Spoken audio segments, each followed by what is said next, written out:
This morning, firefighters in Southern California bracing for conditions to worsen.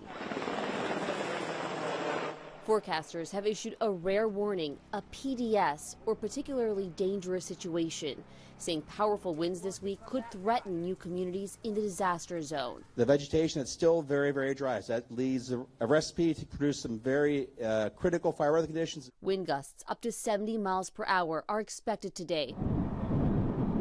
Since last week, fierce winds have turned wildfires into infernos, leveling entire neighborhoods. The fires have burned more than 12,000 homes and other buildings, making them likely the most destructive fires in U.S. history. In the Pasadena area, more than 39,000 structures are still under threat from the Eaton fire. It was a nightmare.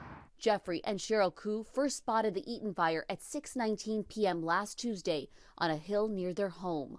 I need you to come out here right now.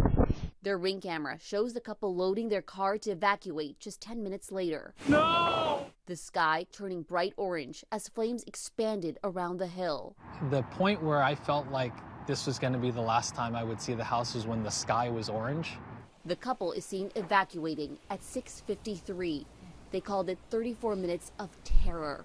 Every moment I went into the house and out of the house, it was surreal. Every time I checked on the fire, it got worse. That couple's home mostly spared. It's unclear how the Pacific Palisades or the Eaton fire started. The ATF is leading the investigation.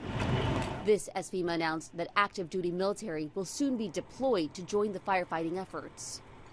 So I've been speaking to many of the people who lost homes here in Altadena, and the one thing they want people to know is that this was a community. They say this was not a place where people were buying second or third homes, and they say they are really afraid about insurance. They said rebuild, and for what? Who will ever insure them again? So there's a lot of fears, a lot of sadness and anxiety among people who have just lost so much. Soreen Shah, ABC News, Altadena.